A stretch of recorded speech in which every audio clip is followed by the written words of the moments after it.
Good evening, one and all.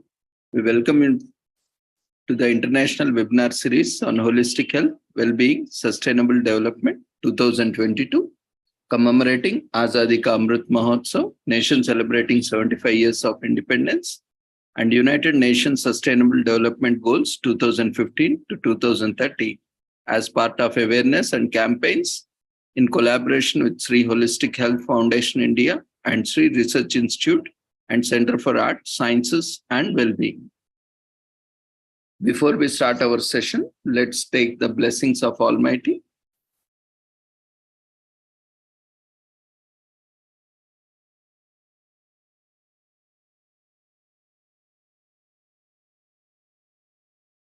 Kurutvam kalyanam arogyam dhanasampada Shubham kurutvam kalyanam arogyam dhanasampada Shatru buddhi vinashaya Deepajyotir namostute Deepajyotir namostute Shubham kurutvam kalyanam arogyam dhanasampada Shubham kurutvam kalyanam arogyam dhanasampada.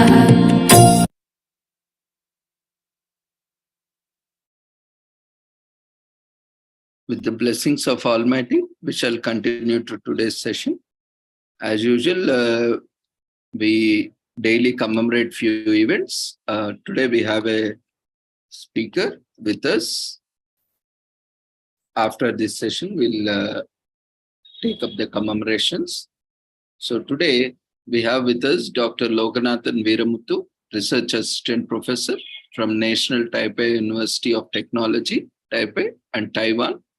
And he's working as a Research Assistant Professor in Organic Polymeric Materials Department, National Taipei University of Technology, and he received his PhD degree in Organic and Polymeric Materials from National Taipei University of Technology under the guidance of Dr. Chi Ching Kyu. His research interests include perovskitized light-emitting diode, wearable electronics, electrospun fiber-based optical applications, and smart polymeric wearable applications. He has won several research presentation awards in national and international conferences. He is serving as a reviewer in peer-reviewed journals such as Molecules, Sensors, Polymers, Fibers, Nanomaterials, etc. So we welcome you, Dr. Loganathan Veeramuthu, for your presentation on recent progress in nanotechnology for healthcare systems. Over to you. Thanks for the wonderful introduction, Professor. I'm glad that to be a part of this event. Now let's get into the topic. I'll share my screen. Yes. Okay. Yeah. I try to use the pointer. Are you able to see my pointer here? Here? Yeah, we can see the cursor. Yeah. Yes. Okay. Yeah. Okay, so this is my topic. Today's topic is recent progress in nanotechnology for healthcare monitors. And myself, Dr. Loganathan Veeramuthu. Straight away we can get into the topic. First of all, I should introduce my where I was and where is my affiliation is. I'm from Taipei now. I'm living in Taipei. This is a Taiwan map. In the northmost part, you can see there is a capital city called Taipei. And now it's rainy season and it's quite wet outside. And this is the tallest building in Taiwan, which has 101 floors, which is shortly termed as 101 building. And this is my university, National Taipei University of Technology. It is also called as Taipei Tech. This is the main entrance. So okay, let's start with the COVID-19, because everyone know that mental health is having greater impacts in the recent few years because of the COVID pandemic situation.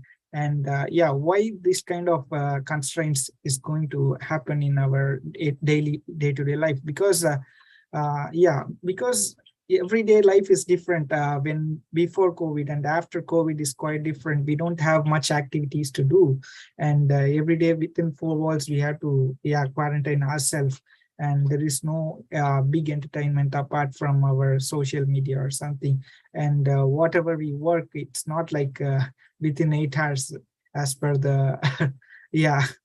So it's very hard to manage the timing, and also it's quite different when compared to normal days and pandemic situations. So yeah, it has major impacts. And in terms of pollution, it's fine because many of them we didn't travel, so the fossil fuels and the global warming, this kind of things has reduced certainly. But when compared to other effects, because we know that everyone use some personal protective equipments to protect ourselves. For example, we use glove, mask, everything to cover ourselves to prevent the transmission of COVID virus, right? So this kind of things is going to create a lot of pollution in our environment. So it's very difficult to manage this kind of things. And apart from that, personal health and hygiene is more important. So how they manage in this kind of pandemic situation by using some AI, artificial intelligence, and we need some smart health cares, and it can be diagnosed remotely, because on that time the doctors cannot visit you and see what's the present status of you. So we should have some next generation technology to imbibe ourselves into a technology called wearable devices, so that we can easily track, we can diagnose what is happening in our system. So it's quite good. And you can see this graph is showing how the trend and record funding has happened in the healthcare artificial intelligence. So recent years they are spending too much money on building this kind of artificial intelligent enabled wearable devices. So wearable devices have many impacts, and you can see in the recent times we can see in almost all the fields it's getting incorporated. So ranging from medical devices to checking our spam mails and personal assistants. If you want to make yourself entertained, you need someone to entertain you. So artificial intelligence is playing a major role, because in US there is a recent what is called they have some statistical data showing that they have no accompanied people to accompany them, because these kind of things are making more stressful and their mental health is not good. So they need someone to talk with, they need someone to interact with. So they use this kind of artificial intelligence based devices to contact with. So it's quite different, and the trends have changed a lot.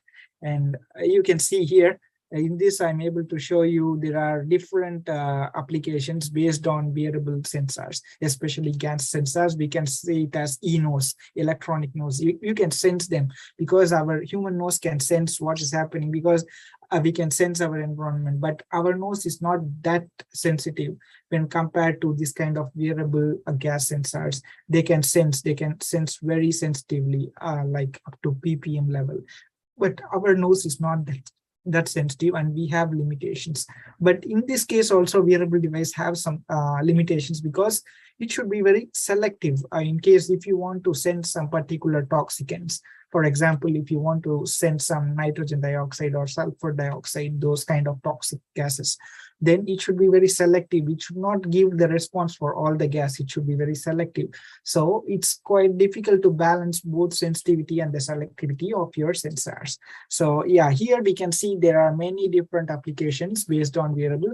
You can see like patchable devices, e-textiles, and yarns, because this kind of different morphology is going to give some beneficial effects to our body wearables, because we should not feel something foreign body in our system. Usually what we are doing, our day-to-day activity should not be hindered by this kind of additional foreign bodies. So we have to be quite useful. We have to make some useful design which should not disrupt our day-to-day activities. So mobile devices, for example, you are going to use the device, you want to diagnose, you want to go to the doctor and check all the details, and he'll give you the report. That is different. But in this case, we are going to imbibe ourselves, we are going to incorporate this kind of devices into our normal system, like our textiles or in our watches or some other gadgets like that. Yeah, so it's quite useful, I feel. So you can track not like 1 or 2 times a day. You can sense, you can track your records every minute or every second. You are going to get tracked by your devices itself. So you can monitor your activities or health levels. Those kind of things are possible. And in recent years, we are able to see a lot of wearable electronics, like, for example, iWatches or Fitbit. There are many branded varieties available in the market. So yeah, for that kind of things, we need some basic knowledge, how they make this kind of sensory applications, how they make this kind of health monitors. We need, first of all, I should introduce something called substrate here. The other part is electrode. In that, they can make some electrodes, and then they have sensing, they have sensing materials. This is going to be your active material in which you can give the response, because if you want to analyze something, you need some target analytes and you need some receptors to receive, and they can interact and they can produce some colorimetric or electrical signals. You can see visually, or you'll get some electrical outputs like that.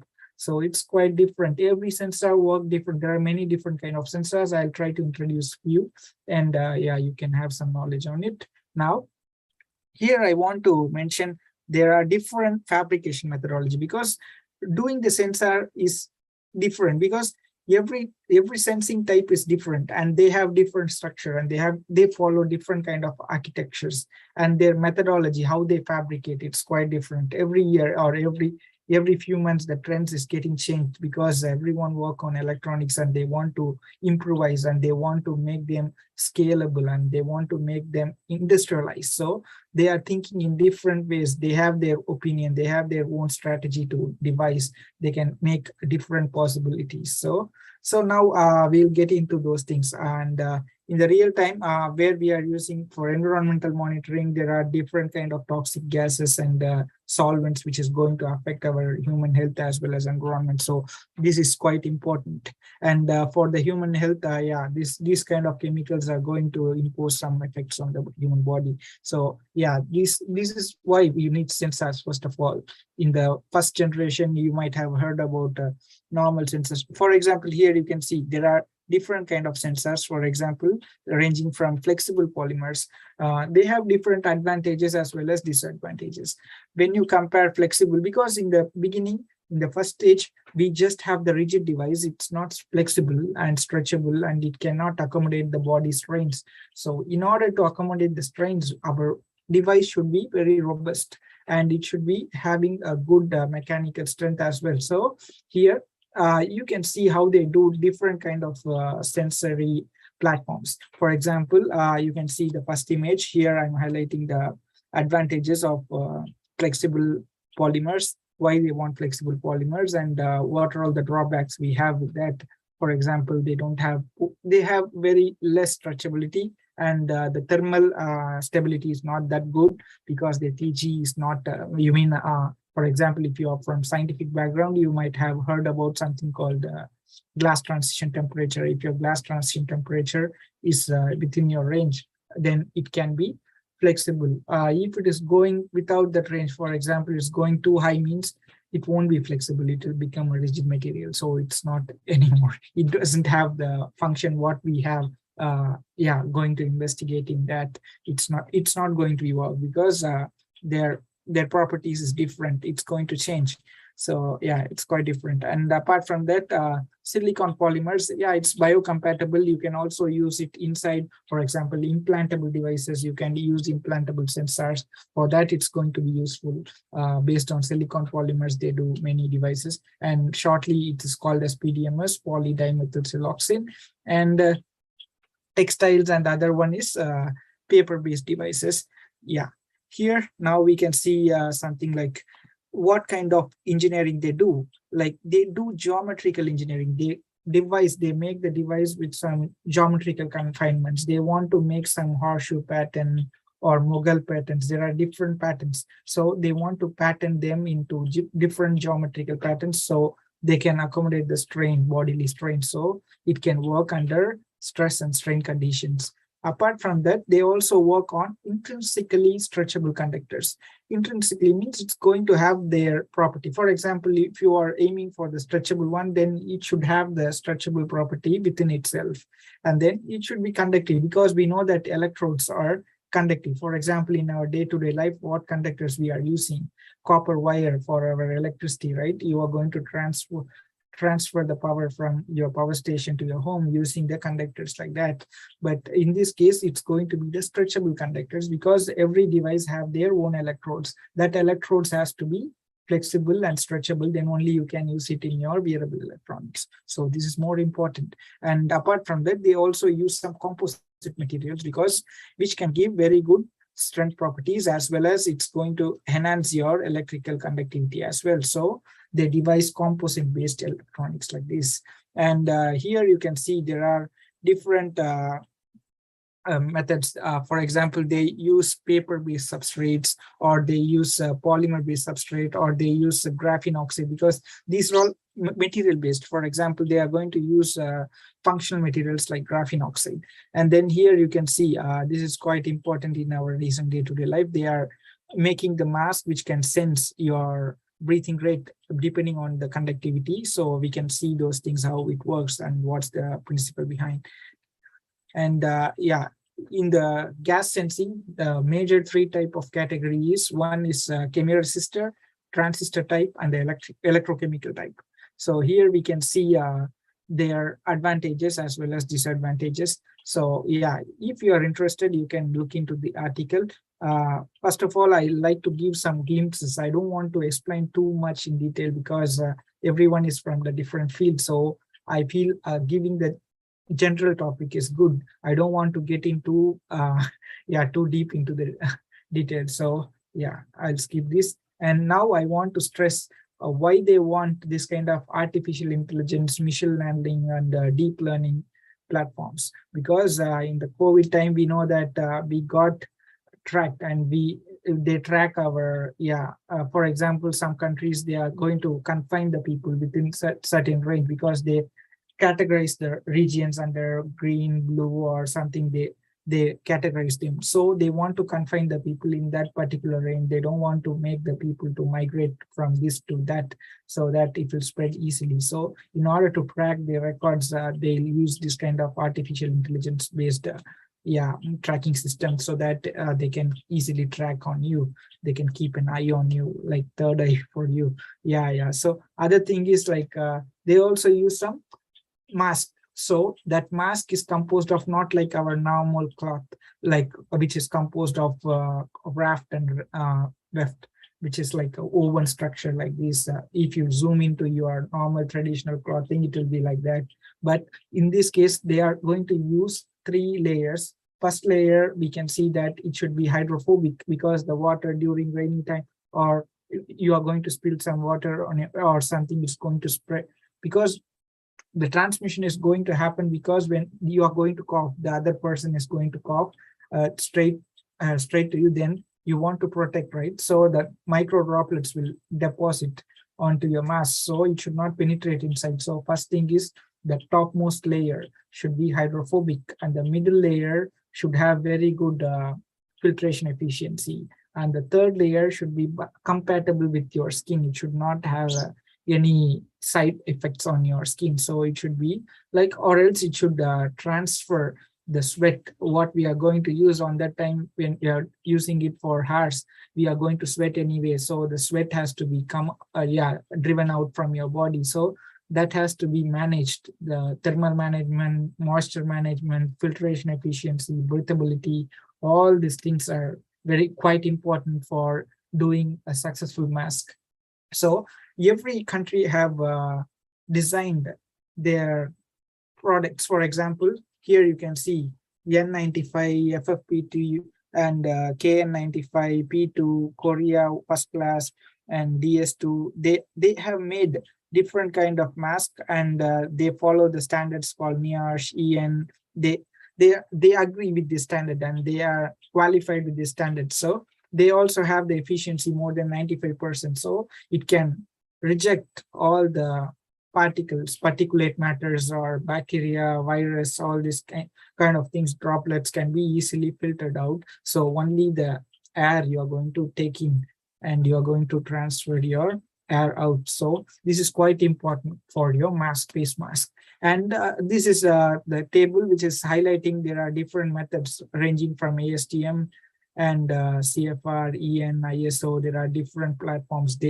Every organization, they design their protocols and they have their own standards and they have their permissible limits. If it is going to have this kind of credentials, only they can qualify themselves, then only it can be commercialized. So it's quite important for being to be employed into your day-to-day life. So it's quite critical to design. So how we can achieve this kind of very good efficiency in terms of personal protective equipments by using our nanotechnology. So here we can see how they are useful.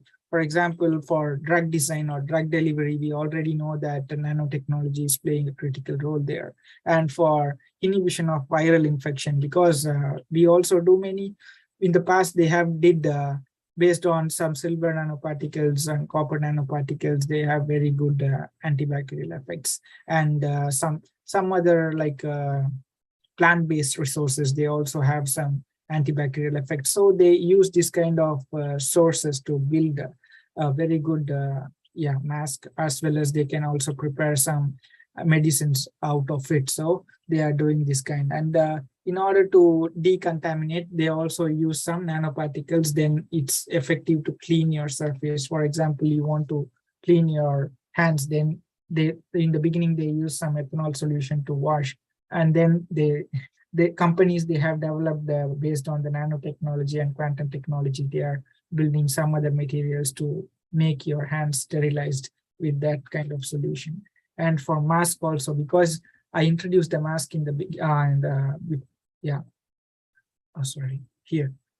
so now I want to introduce what is behind. In the past, what is happening is like they prepared some microfiber based mask, and now we have to improve the filtration efficiency more than 95%, or we have to improve the breathability. So people also focus on nanofiber mask. So nanotechnology is quite important for all this kind of Here you can see this graph is this schematic is showing the importance of nanoparticles, nanofibers. Here why they want this kind of nanostructured materials, and what they are aiming for to get some breathability, antimicrobial effects, and all these kind of things have to be satisfied. So we need to employ nanotechnology based personal protective equipments.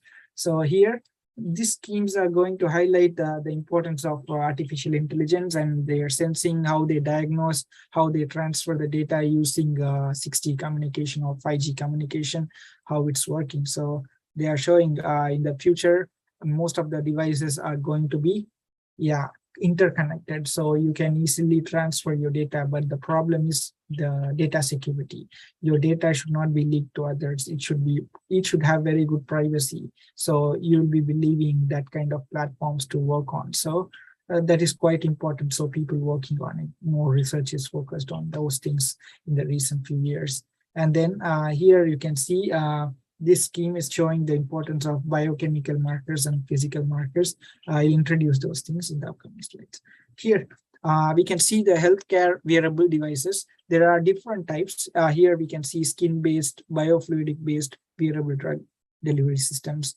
Here, you can see it is further getting classified into textile-based and tattoo-based, because everyone, when it comes to wearable, they just think about how they use it in their watches and wrist or neck bands, all this kind. But they also evolved into fibers. For example, they do textiles and tattoos like that. So it's quite important.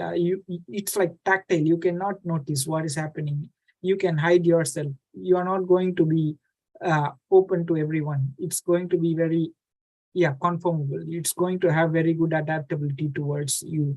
So it is quite important. Everyone know that, okay, you are going to monitor by your watch or phone or something, but it's quite different. So you can also track your records using this kind of sensory system. So Now I'll get into some price details and the recent few years, what kind of products they have developed. In this case, you can see there are 4 different products, and they have compared the charging for 50 days, 18 hours, like that, and their weight, dimension, price. Yeah, these details you can see, and whether they are water resistant. And this one is for, sorry, this one is to show you the differences among diabetes. To monitor your diabetes, you can just use this kind of sensory platforms. And this one is to compare the ECG to monitor your heart rate, heartbeat rate. Those kind of things can be done using this kind of platforms. So these are all commercial one. And now I want to introduce, there are different mechanisms how the sensor work is. First one is resistive, capacitive, electrostatic, pyroelectric, thermoelectric, piezoelectrics. And yeah, how the trend have developed and how much interest is devoted towards this topic. You can see the number of publications over a few years, it's getting enhanced. So it's quite good. It's a very good hot topic. And you can see how the trend have emerged from the rigid, flexible, stretchable, and deformable kind of electronics. And what are all the contributions from the different sensory platforms? For example, paper-based, textile-based, hydrogel-based. There are many different type of sensory platforms. And here, they're also going to convert this kind of sensory platforms with the technology. So you can transduce your electrical signals into your devices, and then you can track your records. For example, it's going to be helpful for your machine learning, technology, transport, agriculture, smart cities, security system, energy, these kind of things. So yeah, IoT is quite important. Internet of Things. You are going to connect everything with your internet so that you can transmit your data and you can have very good analytics. So you can keep tracking on yours. And wearable sensors person scenario.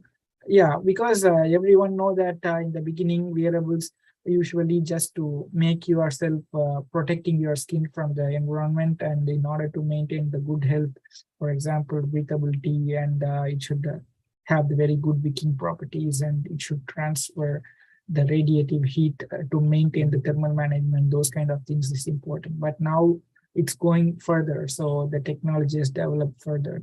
So yeah, here we can see there are many aspects like super hydrophobicity and Internet of Things and sensing temperature and other things. Here, the other things is the sensor needs some power source. How do you make that kind of power source?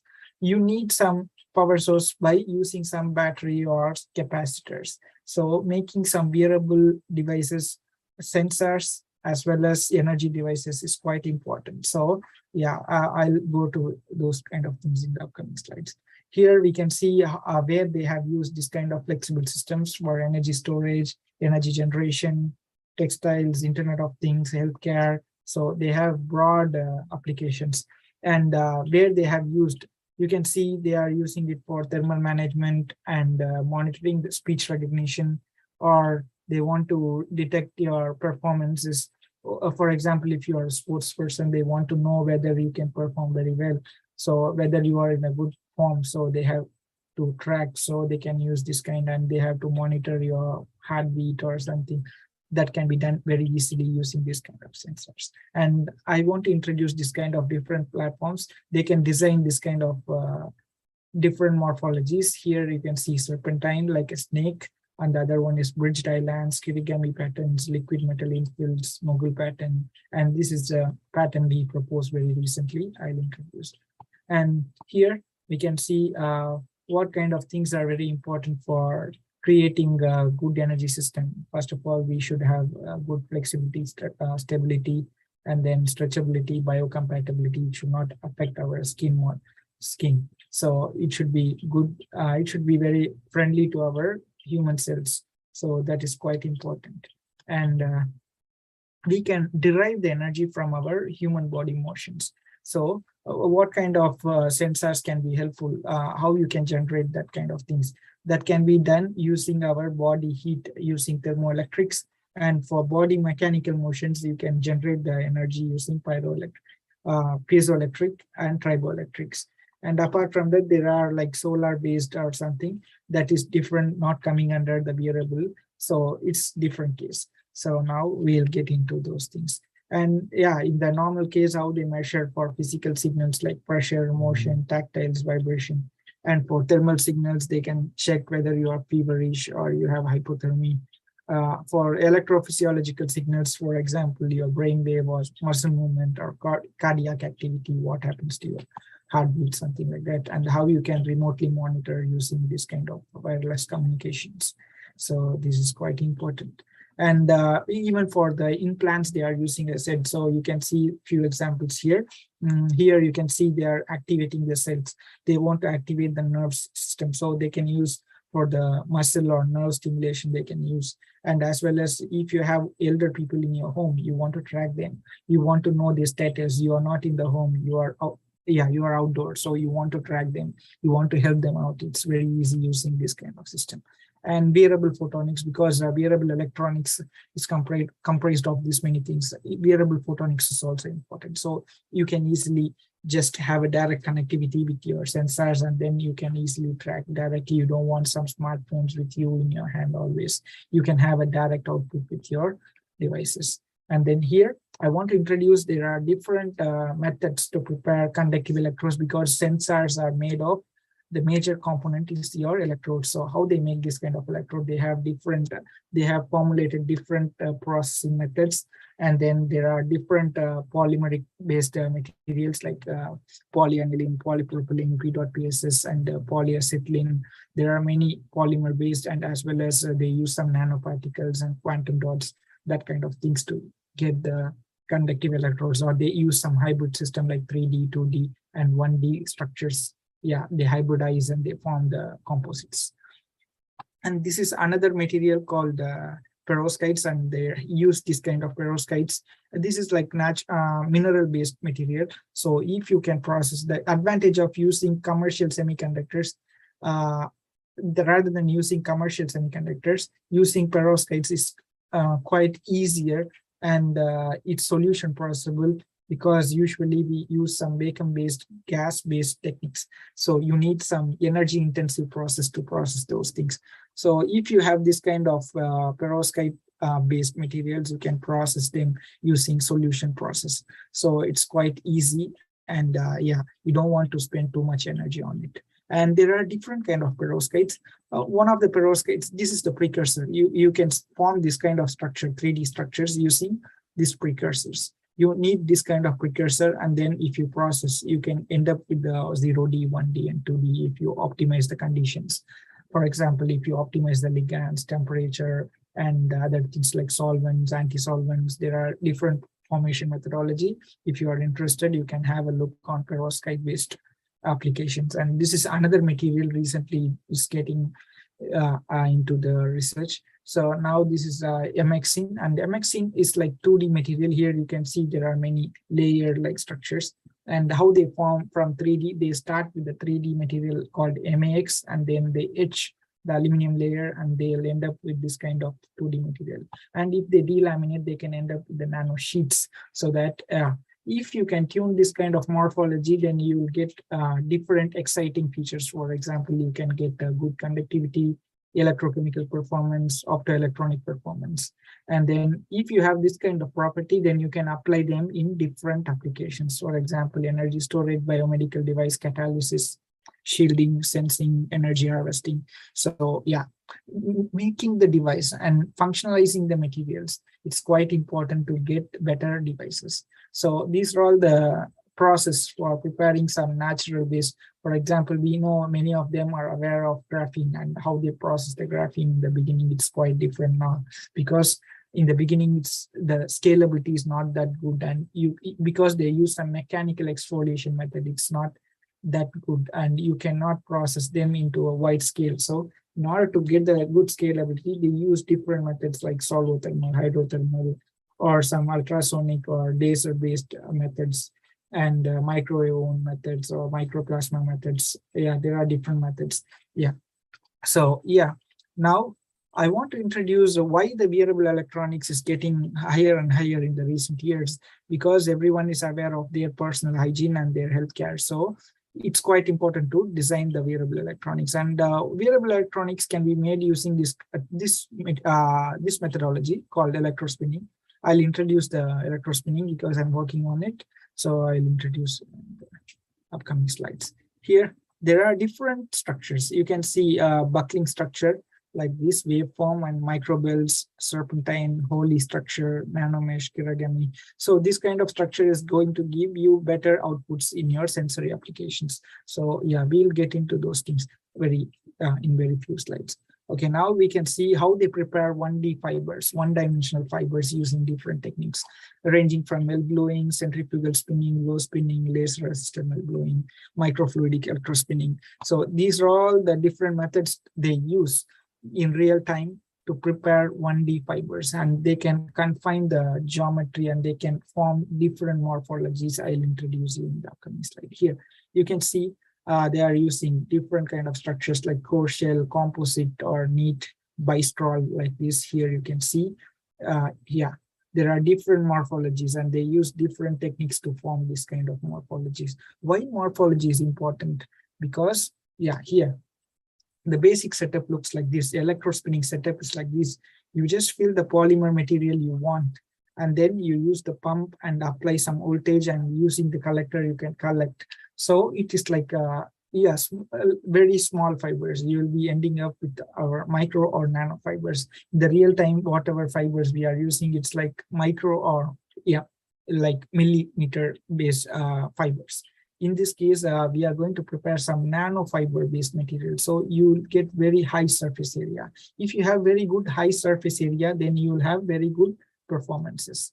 That is the idea. And in that itself, we can make different fibers, not only normal like this kind of smooth fibers.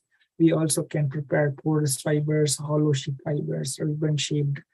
So using different components, and here you can see how they can form hollow sheet or core sheet materials. You will have two different polymer solution. One is core and the other one is sheet. So you will be getting one and like a wire which is wrapped with our plastic in the real day-to-day life. Inside there'll be a copper, that is core, and the top here, the sheet will be your plastic to insulate. So they are using in the real time, but this is nano. You can imagine, you can compare.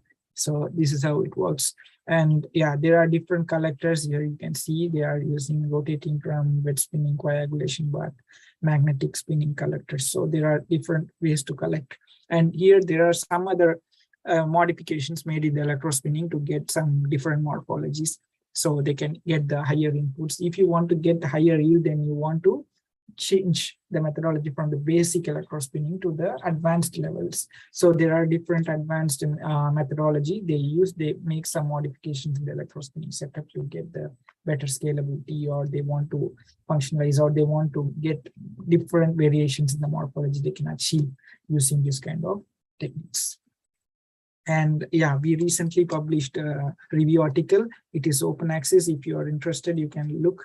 I have mentioned all these kind of factors, how they affect your electrospinning and how they use this in sensing. So if you are interested, it's open access. You can have a look on it. And this one is another paper we published. In this, we have highlighted the importance of nanofiber and its properties and how they are useful in sensing pH, temperature, humidity, all these kind of factors, how they can sense this kind of research have been done before. And electrospinning have many applications ranging from sensors, biomedical, anti-fouling, food packing, batteries, energy harvesting, smart textiles, like that. So this is also published in recent years.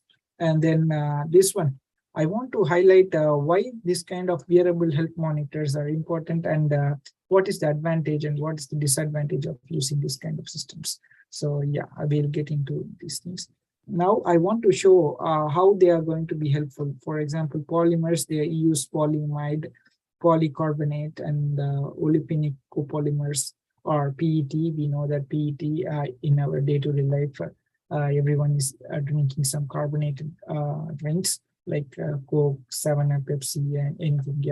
That is bottled with PET because which is having very low air permeability. It won't allow the gas to pass through, so it can retain its carbonated drinks properties. So yeah, it's quite good to use PET material for that.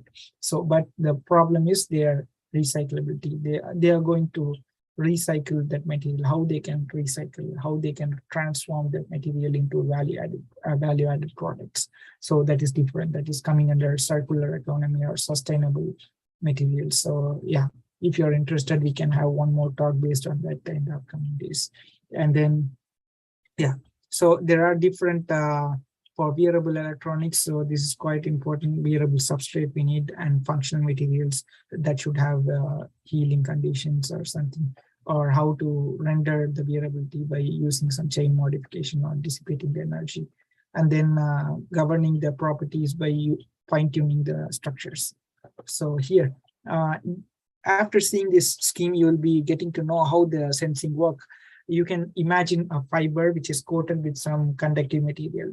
If you are going to stretch them to different percentage, then the cracks will appear. That kind of cracks is going to degrade your conductivity, because the conductivity is going to be higher in your interconnected networks. If your connection is getting broken in different form like this, then your conductivity will go low. That means your resistance will get higher. So if you monitor either conductivity or resistance or current, you can monitor your strain levels. For example, if you are going to work out slightly, then you will have very small change. If you're going to work out too harsh, then you will be getting very high peaks with your resistance or current peak, so that you can easily monitor your health like that. This is how the sensor works. This is the basic mechanism. This is called resistive mechanism.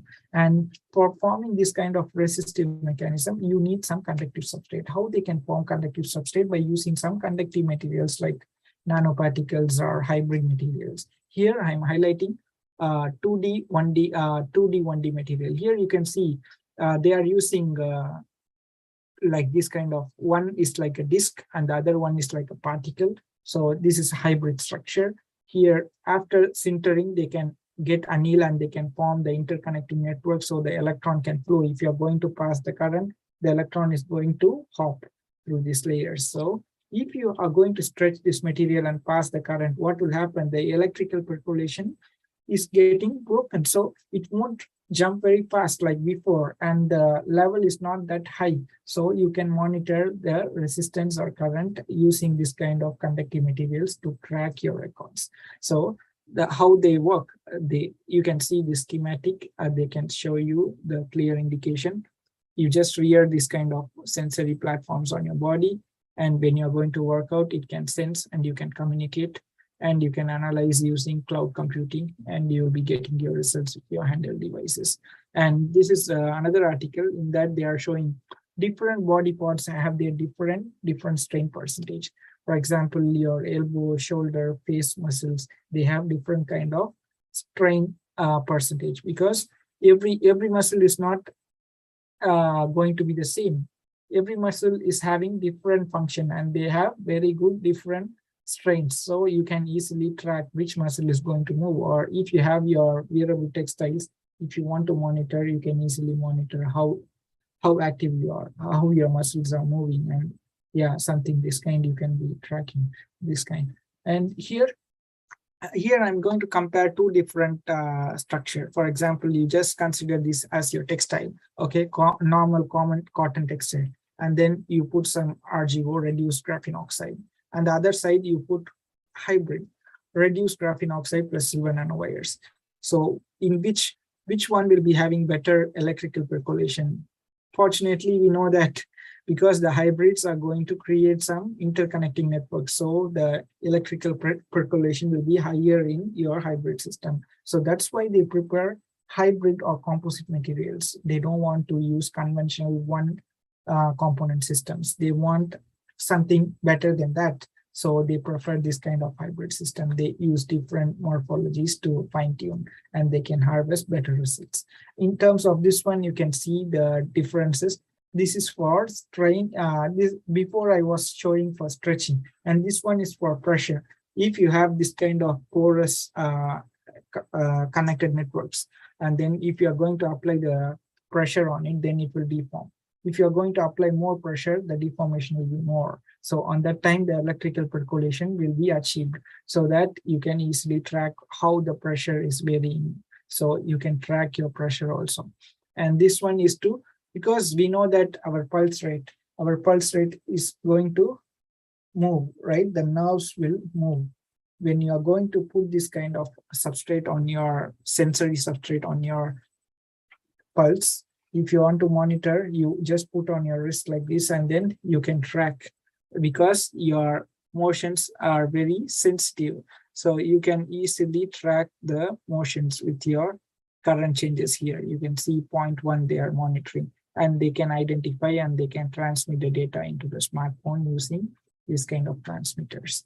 And this is another one. This is what textile based. This one you can see, this is like film based, and this one is textile based. They use two different fibers material, and then upon strain or stretch or bend, what will happen? Your resistance will change. That resistance is monitored here. You can see the delta R is nothing but your change in resistance, and R naught is your initial resistance. If you do this calculation, then you will be able to know how the resistance change is happening depending on your motions. So here the scheme is showing perfectly. You can see upon pressure, before pressure it was like this. Upon pressure it will try to compress. It will be giving very good tunneling current. The current will get enhanced. So you can monitor either current or resistance to see. This is another one. Here you can see the interlocked microstructures. The structures is like a dome, microdome, and micropyramid and micropillars. They want to compare three different microstructures to see which is the best one and which can give higher sensitivity. So they compare the conventional planar structure, in which there is no air gaps and the stress concentration is not that high. But if we can tune the structures from planar to different patterns like this, then we'll be achieving very good stress concentration. This stress concentration is going to induce better current changes. Here you can see delta I by I naught. So here from that, it is quite cleaner to see that microdome structures are better in giving the current changes. So yeah, studying the structures and optimizing the interfaces is quite important to achieve the better performances. Here, this one is like gel-based structure. In this paper, they are trying to compare the normal gel-based structure and thermoresponsive gel-based structure. So if they use this kind of gel-based structure, in this they are using some phytic acid, and then PVA is a polymer, polyvinyl alcohol, and then they use to tune with some solvents, and then they freeze them and then dry. They can end up with this kind of gels. So if you are using this kind of gel on your body, and if you put some conductive material on this gel, and you can track your resistance like before I said, then you can check your voice recognition like this, or sign language, or even if you're going to eat something, if you want to track whether you're eating some hard things, if you're not able to swallow, then you can track these kind of things. And here you can see the voltage responses. They are comparing with the commercial one, and this work they are showing the performances under different times. They try to do for rest. When they are going to rest, what will happen? Their response like this, and then they are going to walk, or they will breathe very deep. So what will happen? That kind of things they have tracked using this kind of wearable devices, based on soft wearable devices. They make hydrogel based this kind of temperature responsive gels, because if you're going to use your gel based devices, which is going to give very good adhesiveness, if you're not going to use gel based, it's not easy to paste on to your skin, and it will come off very fast if you're going to work out. So they want to design this kind of adhesive gel based structure. But how to remove this kind of without any stickiness onto your skin? Because they have this kind of, here you can see the graph called modulus graph. Here they have analyzed the rheological properties of this. For that, you should know some polymer chemistry. I don't want to introduce those things to you. Here you can see the differences among G dash and G double dash. So here, if you are going to apply certain temperature above 60 degree, it can be easily peeled out. So it's quite easy. You just use some hair dryer, because which can achieve more than 50-60 degrees. So if you want to remove, you just use your hair dryer, then it's easy to peel that. So it's quite easy to put your sensory device onto your body, and after completing your sensory application, you can just remove it and you can keep somewhere. It's quite easy to do. And the other one is capacitive sensors. Here I have given the formula for capacitance and how the sensitivity can be calculated. Before I said for the resistance we use R, and this is for capacitance, so we use delta C by C naught with the different pressures. For example, if you're going to measure your pressure, then you just calculate the pressure difference and then you can calculate the sensitivity like this. This is the schematic here. I want to show what kind of spinning methods they use, because they want some porous structure to achieve this kind of very good compressibility. For example, you just consider your foam, where we are using our cleaning vessels, we are going to use some foam, right? That is going to be a porous structure. If you're going to compress, it will compress. So if you want to monitor your pressure using this kind of interconnected microporous structures, then it is possible to do with the different formation methods. So here you can see either they can use some fibrous based material like this. Upon pressure, it will compress and the charges can be separated like this. And the other one is using some commercial foams like this, or else you can use some sugar or salt, because it can be easily etched away. Then you will be getting a porous structure easily. And the other one is they can also use some sandpaper based, because we know that to clean the when you're going to paint your home, we'll use some emery sheets, right? That is going to be very rough. So you can use that kind of things to make some porous structures, very rough structures, so that you can use it in your devices like that. So there are many methods to achieve. And here I'm focusing on electrospun fiber-based materials. And then here you can see the difference. This is flat one, and here it is fiber one. You can see this is the cross section. This is top view. You can see the fiber is like this here. The SEM they are showing with the optical images. You can see that, and how the mechanism will work upon different percentage of your pressure. How it works, the capacitance will change, because the capacitance relies on your distance. So if you are going to apply pressure, your distance is going to change. That time your capacitance almost is going to change. So tracking your capacitance can find your pressure differences. You can track your pressure like that. And this is another paper. They are also showing different patterning techniques. Here you can see they are creating some air gaps with the different distances like 1 mm, 2 mm, 3 mm, 4 mm. They optimize the conditions, and they study the von Mises stress. Here you can see upon different strain percentages, the stress is getting concentrated here. That means if you're going to get higher stresses, means you are going to get higher sensory responses, and your capacitance is going to be higher in that point. So here you can see they use some simulation studies to show that they are achieving better capacitance. So that here you can see how they can track different performances. Here the scheme is showing how they measure the temperature, body motions, breathing. All these kind of factors can be analyzed using the capacitive type of sensors. And this is another one. I want to show the difference among commercial gel electrodes, and here they are framing a co-block polymers. Here you can see co-block. This is like DMA, EAA, and MEA. This is one block, and DMA is one block, and EAA is one block, MEA is one block. So they try to combine these three blocks together to form a tri-block copolymers. So if you get this kind of blocks, why they want this block? They want some adhesiveness. This is like what we can say. This is like dopamine structures. Polydopamine is going to be adhesive material, because which is having some functionality which is polar. And the other one is EAA is having conductive nature, and then MEA can give you a good mechanical stability. So in the commercial gel electrode, we have very small adhesion. So you won't, the electrode system won't retain into your system for a long time. It will come off. So you want to develop very good interface with your skin and your device. So we have to design this kind of 4-block polymers to design our electrode. Then you will be having better connectivity with your body, so you can track very good. So here they are showing the performances under air conditions and water conditions. Still it is good. So that means whatever they prepare this material, they are going to be used upon different conditions, not only in the atmospheric conditions, even in the water, it's going to perform better. So building the resilience and building the very good durability is quite important in the real-time devices. So they are trying to achieve using this kind of tri-block copolymer nanotechnology based devices. So it's achievable, so they can do. And this is another review article we published recently.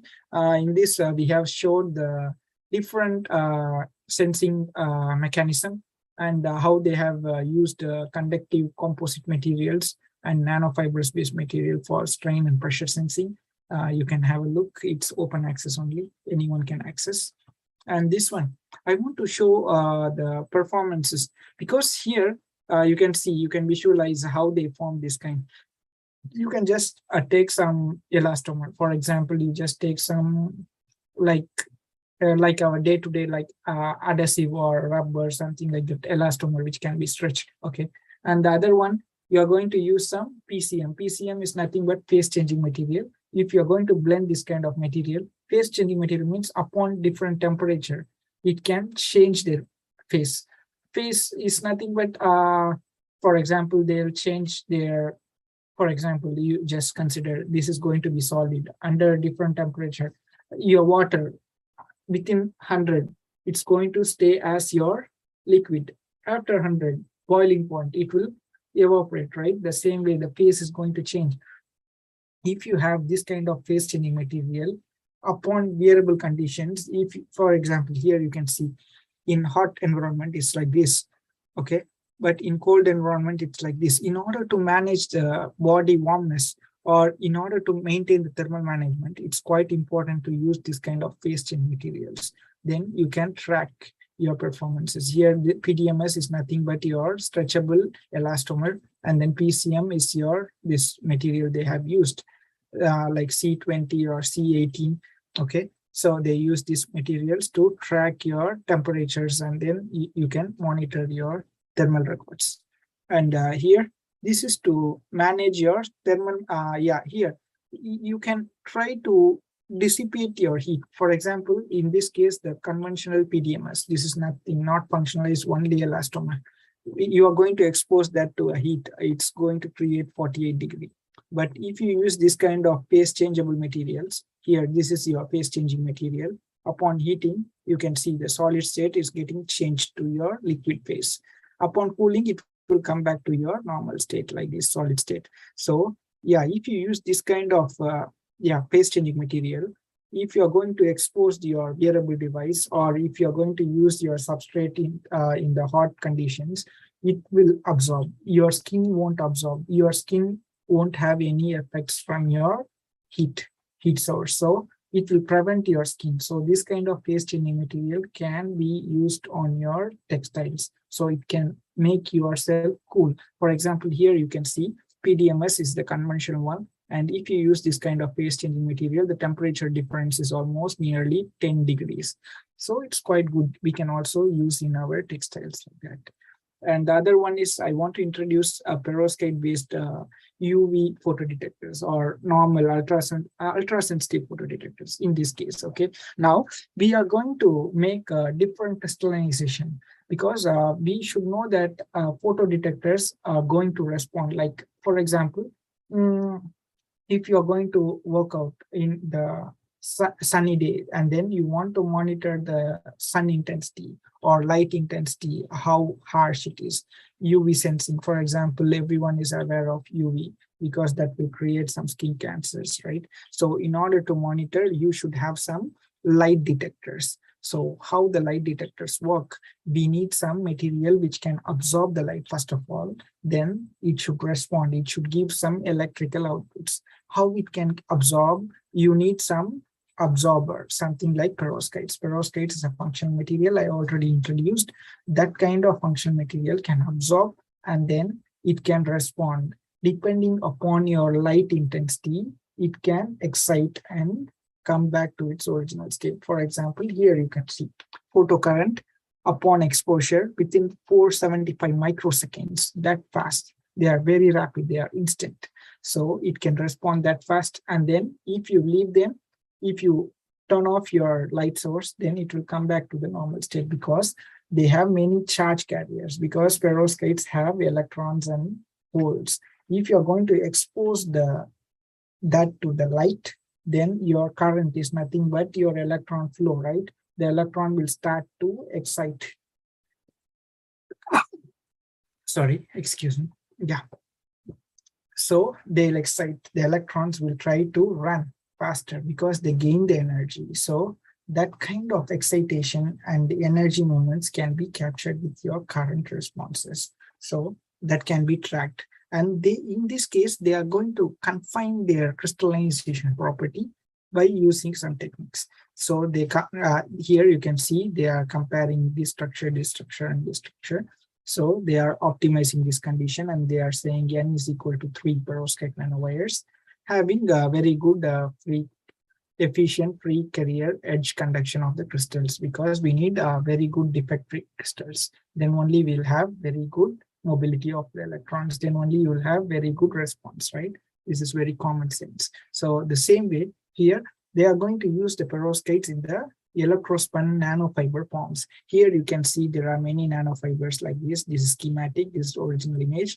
They are going to expose it to the light like this. And then for preparing this kind of nanofibers, first we should have some polymer. This is polymer, PVP is a polymer. And MAPBI3 is your perovskites. Perovskites is going to absorb. And then what is going to happen? Because we have electrodes here, right? See, they have put some silver AU alloy nanowires in this side and this side. So if you are going to pass the current is going to flow depending on your excitation. That is how it's going to work. So here you can see depending on their light wavelength, because choosing the material is quite important. Here they have chosen MAPBI3, and then they are exciting with different light source. For example, the red light source have the wavelength of 700 nanometers. And for green light source, they have excited using 550 nanometers. And then they checked, because here you can see the real-time devices look like this. Say here, you can see upon strain 0%, the nanofibers are like this, and 15, 20. So still they can retain their current performances. They have studied the IV curve with the different percentages. So this one can work. You can see the real-time workability, and they have studied different twist cycles. Still they can perform good. Their responsivity is still good. Here we can see their performances, the current values, how they increase and decrease, how they increase. They do many cycles to check whether they can be durable. And in the same way, there are different applications. Now I have introduced about something called photodetectors, light exposure, how they do. And in the same way, it can also respond by the mechanical motions. If you're going to expose the light towards the material, that material can shrink or expand due to different phenomena. Here you can see human muscle motions, how it works like this, right? How they works. They have shown relaxation and contraction, how the muscle motions work. The same way, we can also inspire by our biomechanics, and then we can use that biomechanics in our electronic system using a phenomenon called actuators. Actuators is nothing but you provide some input, and then it will respond. For example, like your robot, you just give the voltage to it, then it will perform, right? The same way here, this is inspired from the skin muscles. Here you can see they use some graphene, and the LC is nothing but liquid crystal elastomer. And then here, upon giving some electrical switching, they can percolate like this. Here, LC getting aligned, and then here, shape is getting deformed. So here, upon stimuli, if you're going to give some electrical stimuli, then it will expand. If you turn off, it will come back to the original state. So here we can see the schematic, and they are showing how they perform.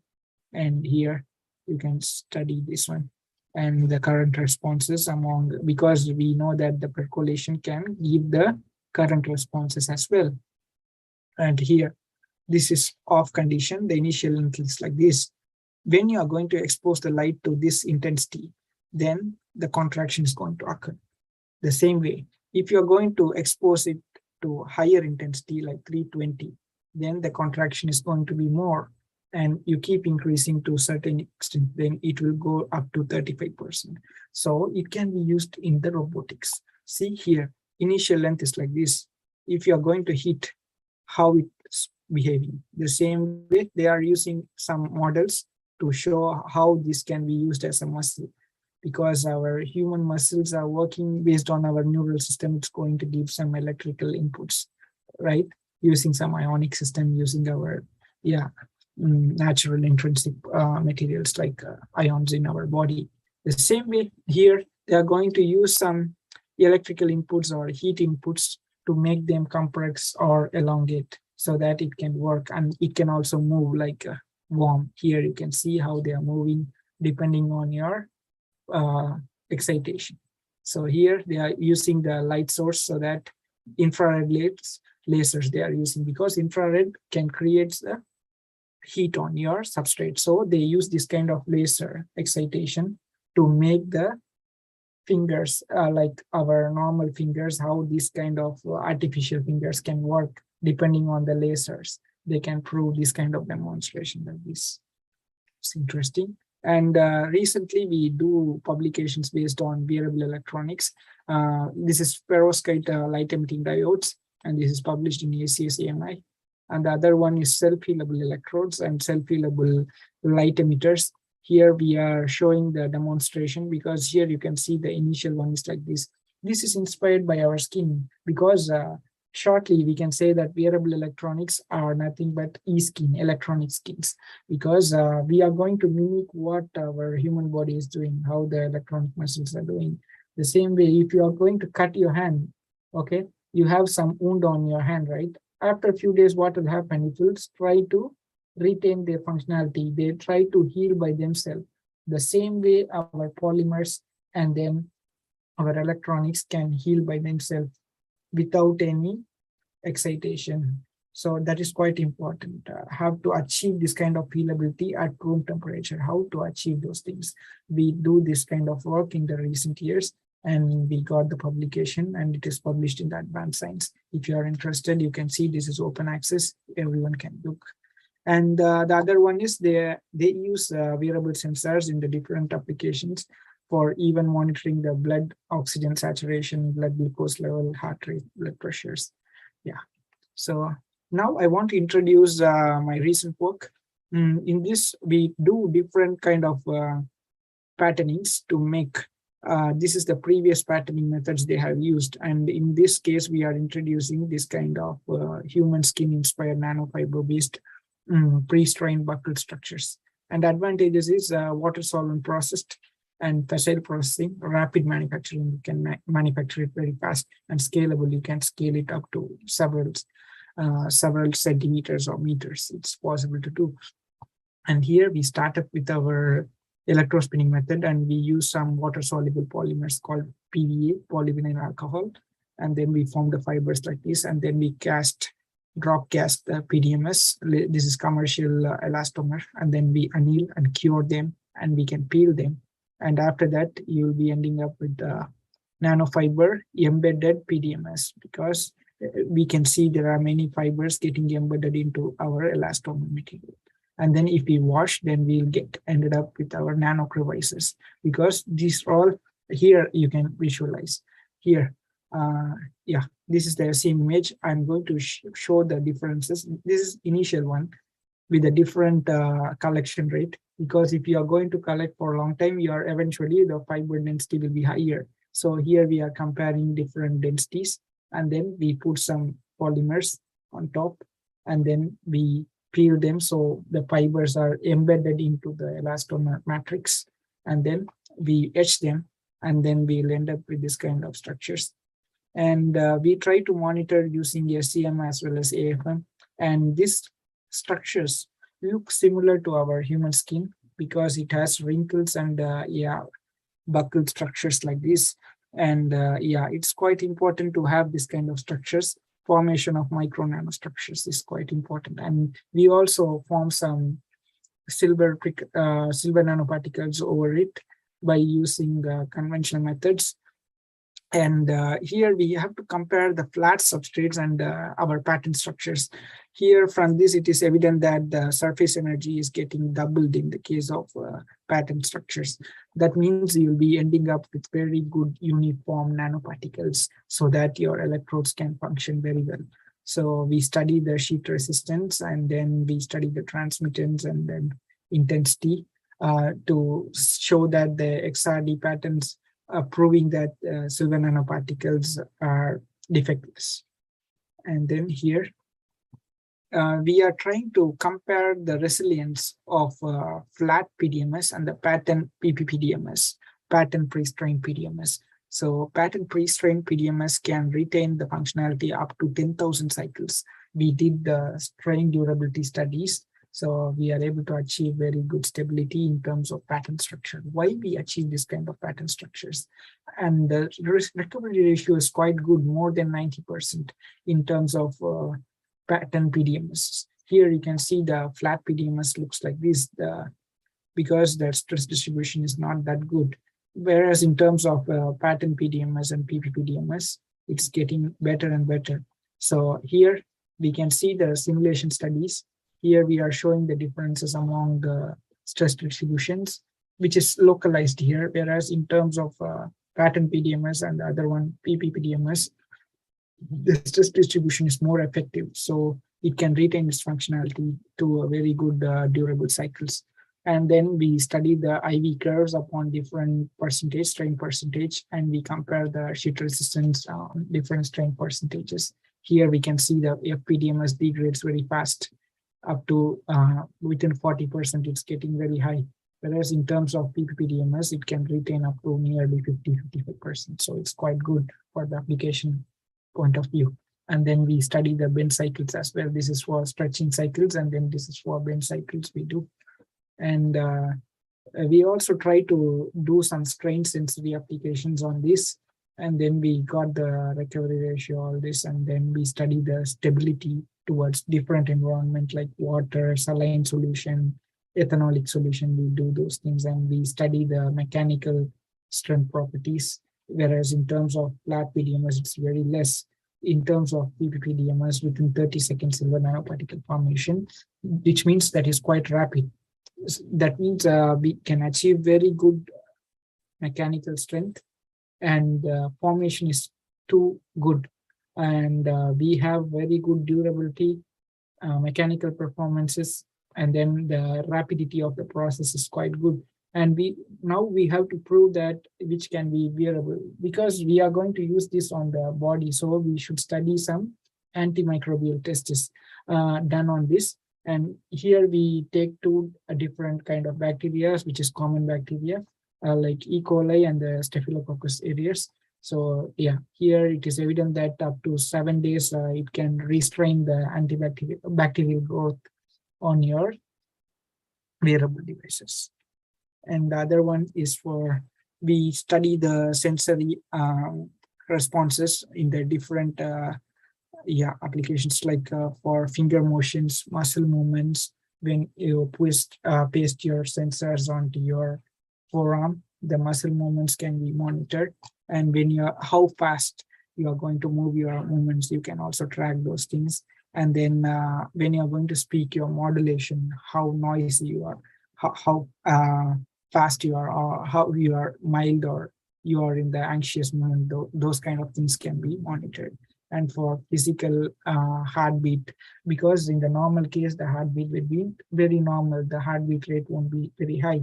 Whereas after physical workout, the heartbeat is going to, eventually it's going to rise, right? So that kind of things can be monitored using these things. And the other one is for strain insensitive pressure sensing. In this case, we use some dielectric materials like SBS in the middle, and we put our pattern PDMS like a sandwich. In between, we put our nanofibers, and then we use the resistive based pressure sensing, and we checked up to 30%, it retains its sensitivity. not a big change in the sensitivity, so it's quite good. And the schematic shows why it is having a slight change in the pressure responses because of the Poisson's ratio differences. And here we also prove some wearable optoelectronic devices can be done with this kind of PDMS electrodes. And here we can see the differences among pattern PDMS and PDMS LEDs. So we can achieve better light emission efficiencies, as well as the durability is quite good. So we do this demonstration to prove that PDMS can be employed in optoelectronics as well.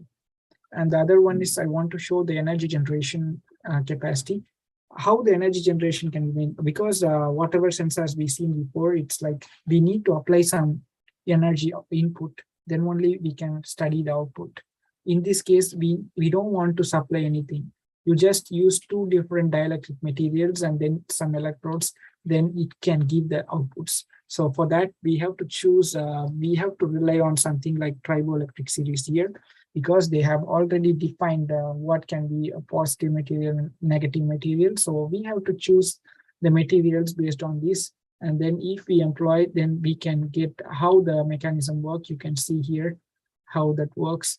When the top plate is pressed, that is nothing but your electrical potential difference will vary depending on your pressure, because the electron movements will cause the electron flow will cause your current or voltage, right? So that can be tracked here.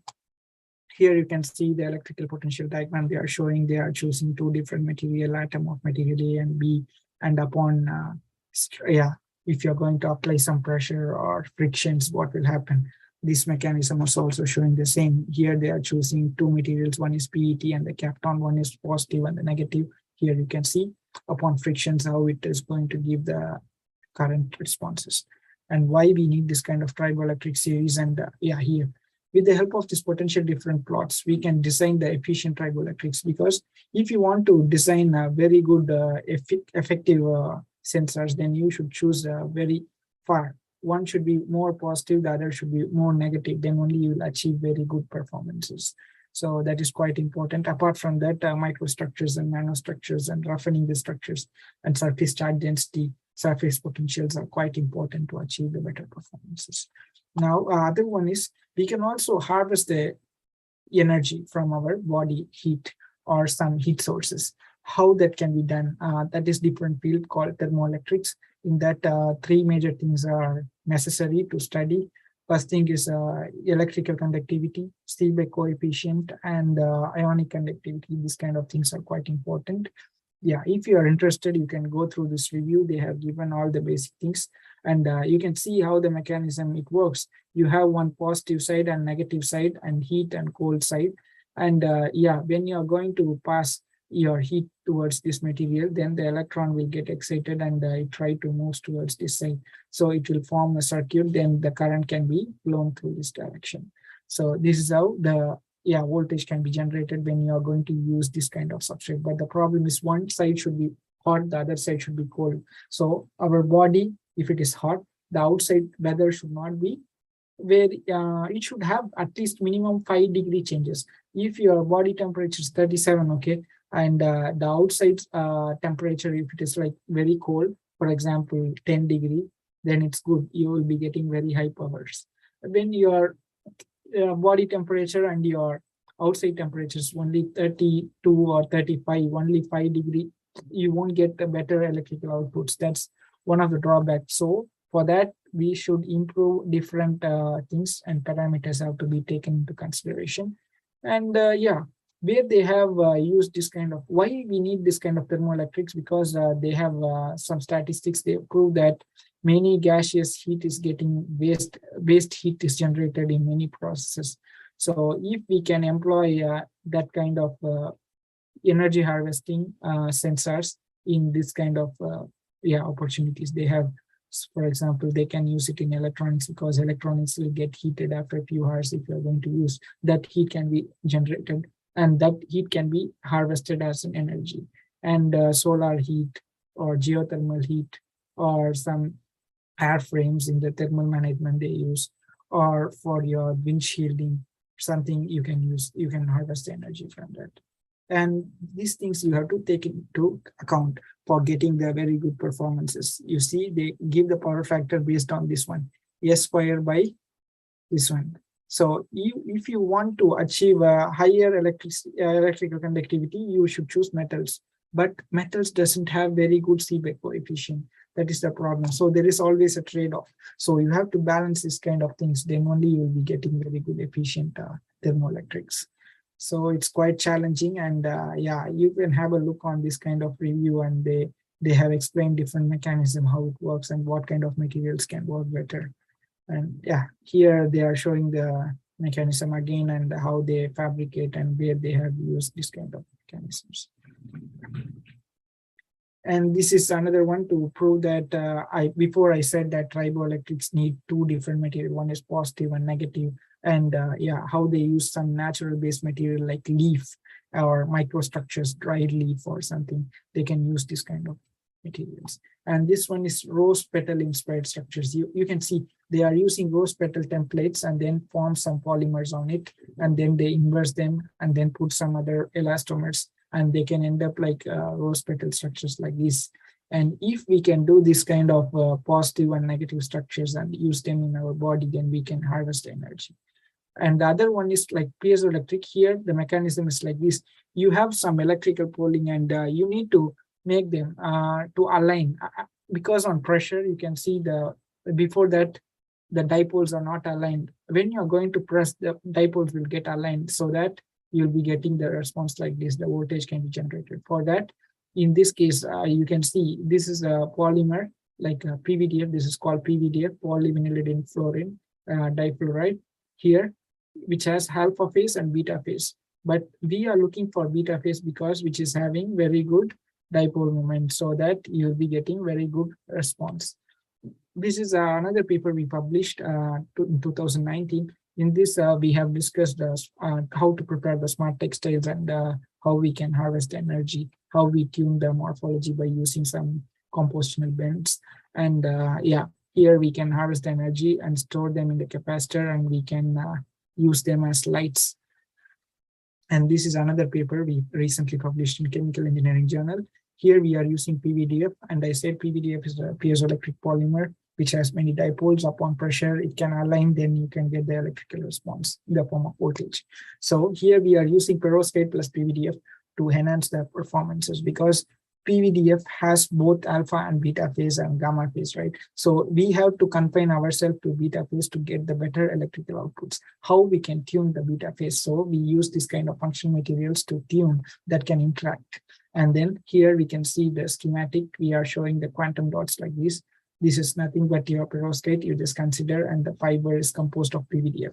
And here we are trying to check the PVDF beta phase composition using some FTIR and XRD patterns.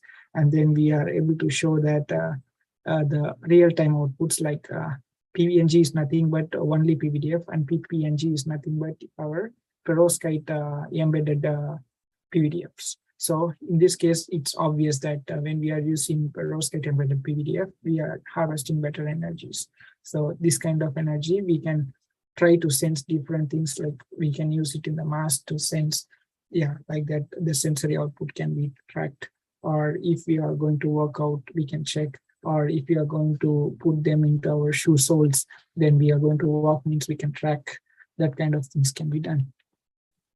And this is another paper we published in Nanotechnology very recently. In this case, we are comparing two different structures. One is wet spun structure, which is like a normal thread. And the other one is like a electrospun reinforced structure, which is having very good interpenetrating reinforcements. So that will give a very good surface area. Here you can visualize how we form this one. This is the schematic. We start with electrospinning, and then we put some reinforcement. We just do some reinforcement techniques to do. And then we form the silver nanoparticles, and then we use, and here this is the final structure. And after zooming in, you can see the nanoparticles. The silver nanoparticles is successfully formed, and which is within the range of 60-70 nanometers. And here, this is the EDS to confirm the silver nanoparticles presence, which is showing very good interconnecting networks. And then We also check the FTIR peaks and XRD peaks to confirm the presence of silver nanoparticles. And then we study the thermal stability, which can retain its thermal stability up to 400 degrees. It's quite good. And then this one is to prove that this kind of wearable sensors can be used in the real-time gloves, so that we can track our records using the smartphones or using the IoT techniques. Here we are showing sign languages we can do, so that we can check the resistive changes in the different thumb, index, middle finger, ring, little fingers we can track. And this is how we prepare the ESNG. ESNG is nothing but electrospun nanogenerators. This can be used as our smart textiles. We start with the ERCF like this, and then we form PVDF, and then we put some electrode materials like silver nanowires, and then we release them. We'll end up with this kind of wrinkled structures. And yeah, here we are comparing two different structures. One is wet spun structures like WCF, which is not that stretchable, which is within 150 to 200 ranges, 200% we can stretch. But if you compare ERCF, ERCF can stretch nearly 700, 800%. So it's quite good. And we check the different bend cycles with the different bending radius. For example, 5 mm is too small. We can bend up to that percentage. And we also check the strain studies, stress studies on it. Here we can see the differences among wet spun structures, WSNG, and ESNG structures like this. Here you can see the stress is concentrated on the periphery of our fibers, whereas in this case, it's more like it's evenly distributed, so it can retain its functionality. And we studied their performances under different conditions. And this is to study the difference among different structures like WSNG and ESNG. ESNG is having very good performances and it can work durably.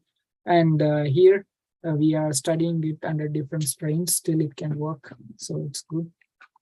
So yeah, these are all my publications which I have published very recently. If you are interested, you can have a look. And these are all the references I refer for this presentation. And I'm available in the social platforms. If you are interested, yeah, you can just follow. And yeah, this is to just show the beauty of Taiwan. And yeah, we take some pictures here around Taipei, this one. And this is during some cultural festival in the temples. They are organizing this kind of yeah, ceremony. So we take some pictures there. And this is National Liangshan Park. This one is the National Scenic Area, and they have certain regulations. If you are visiting, you can have a look on these kind of things.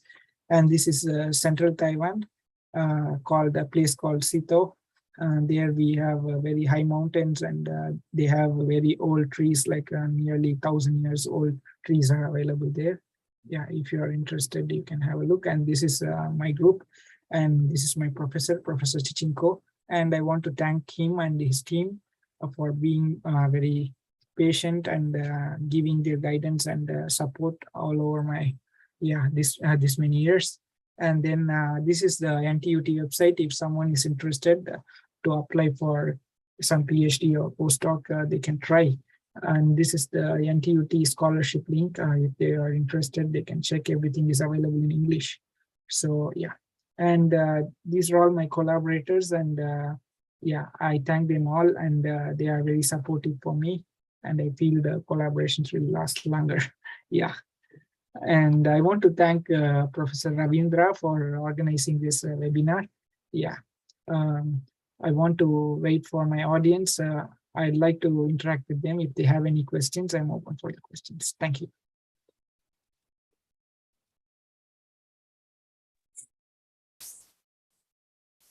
It was a very insightful and wonderful session, though we felt, it was quick when presenting, because you have lots of information to present, but it was very insightful. Actually, this is the need of the hour, because we are talking about so much of wearable electronics, and it is saving lives. Most important is that it is contributing and helping especially medical and health professionals. And, Yes. there is depth of professionals, and we cannot reach, every nook and corner of the world. So Yeah. it's a wonderful, research you have taken up, and it's, a noble cause of saving lives using these technologies. First, we should appreciate you all and congratulate you all, and we wish you all the success in further future research also, so that you come up more such wonderful technologies which can save more lives and make it more affordable and accessible for everyone. Yes, yes. Thank you, Professor. Thanks for your wishes. I feel, yeah, proud to be a part of this one. And yeah, I expect everyone can also develop their own field, and they will be able to share their own views in the upcoming days. Yeah, I feel everyone have their own point of view, and from my point of view, this is my research. So I always cherish my research by this way. Yeah. Yeah, it was wonderful. Participants, if you have any queries, feel free. I hope with this presentation, a lot of interest has been, raised in your thoughts. So I think definitely you'll all might be having lots of queries. So you can feel free to unmute yourself, or if you have any difficulty in unmuting yourself, you can raise your hand.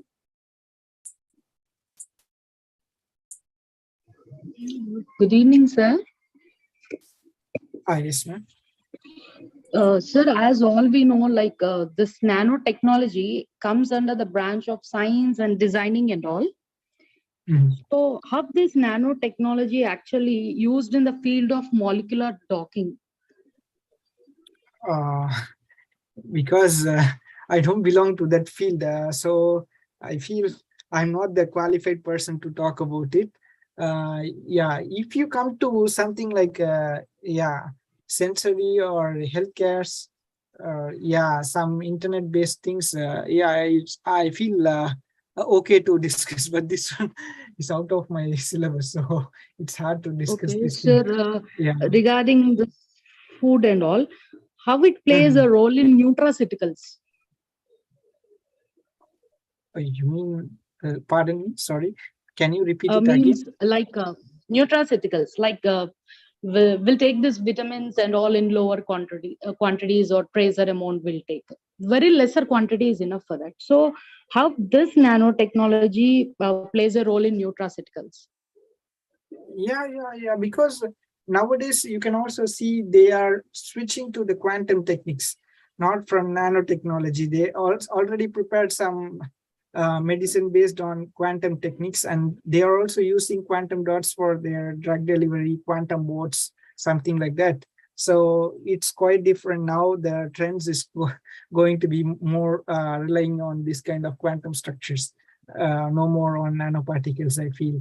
But the problem is fine-tuning the structures, and the dispersion of that kind of particles is not that easy. Even the nanoparticles, it's not that easy to manage, and they usually agglomerate, and they have segregation issues as well. The dispersion is quite difficult.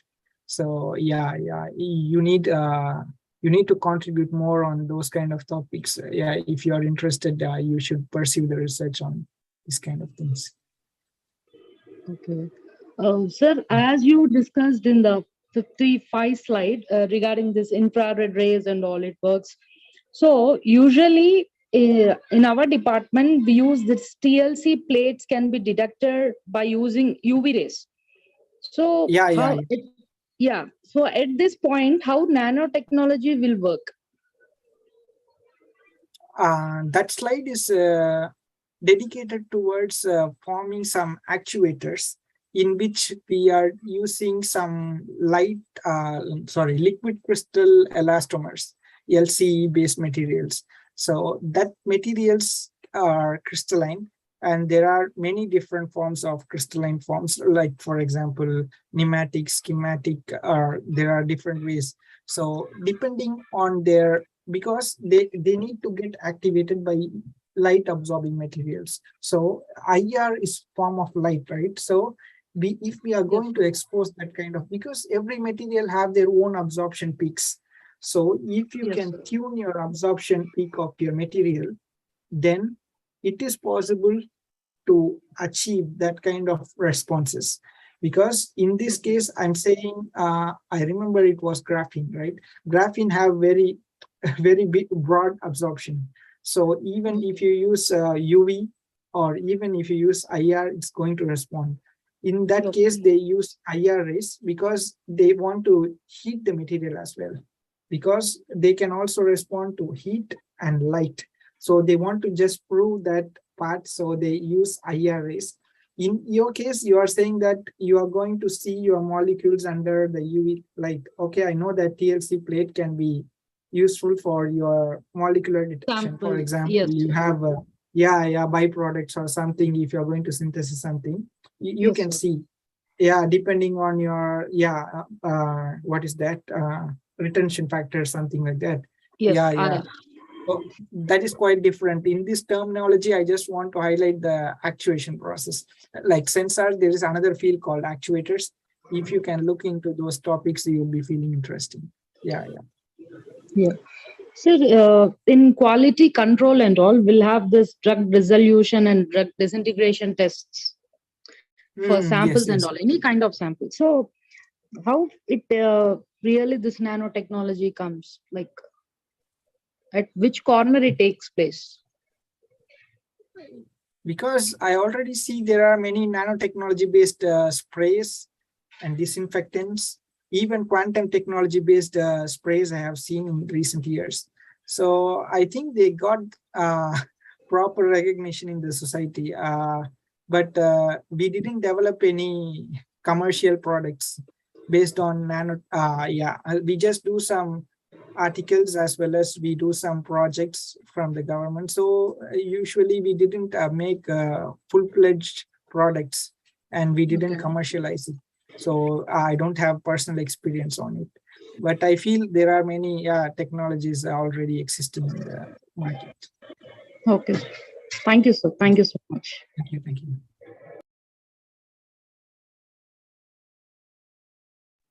Yes, thank you, Manasa. Anyone else would like to share your observations, queries? Feel free to unmute yourself.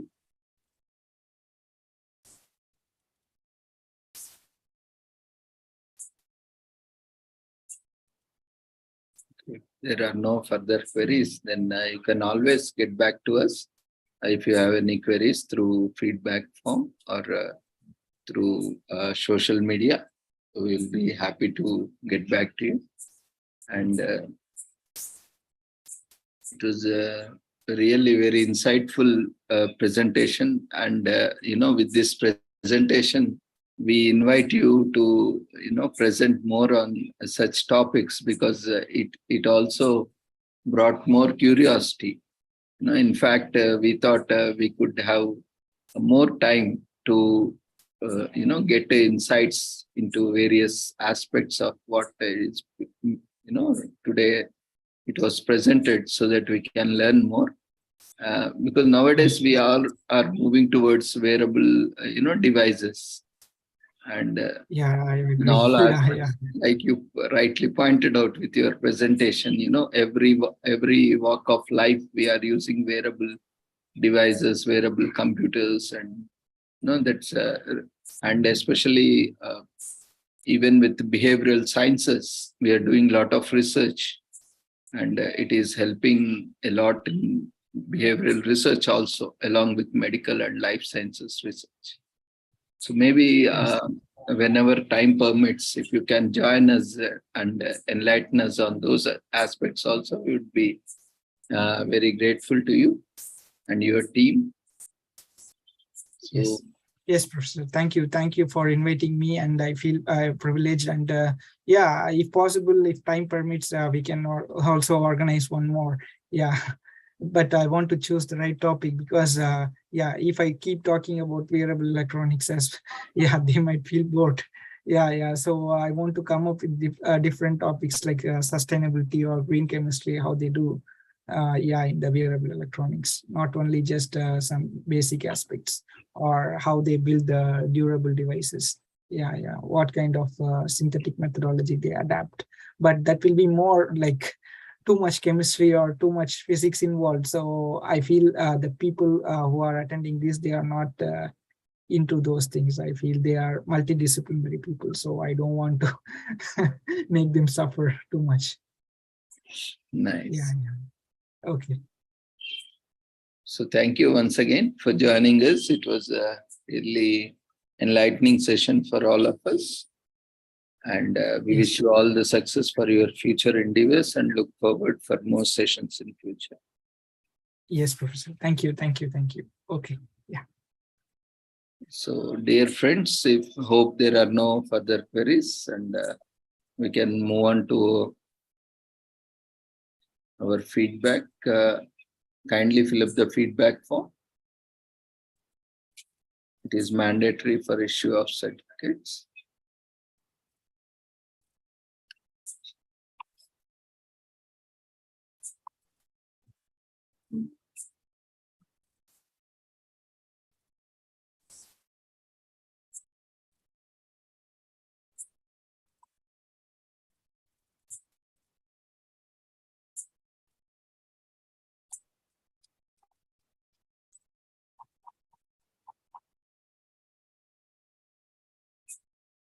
Dear friends, feedback form has been raised.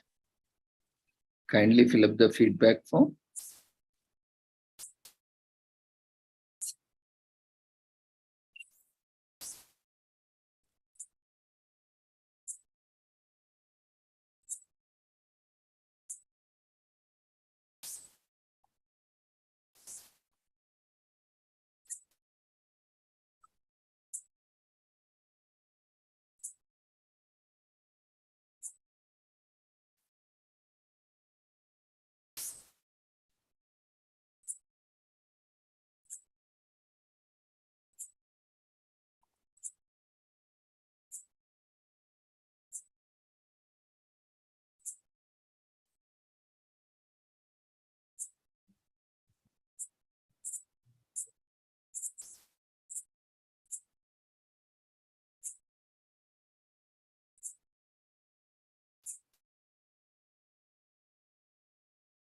Dear friends, quickly fill up the feedback form raised in the form of polls.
Dear friends, quickly fill up the feedback form.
Dear friends, quickly fill up the feedback form. And thank you one and all for joining us for today's session. And see you all tomorrow at the same time, 6 o'clock, with a different topic. Take care. Good night.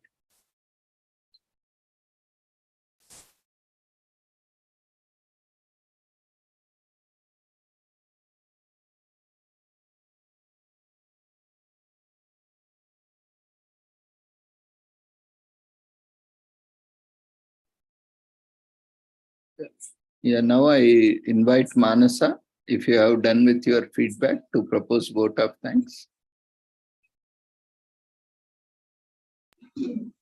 Very good evening to one and all.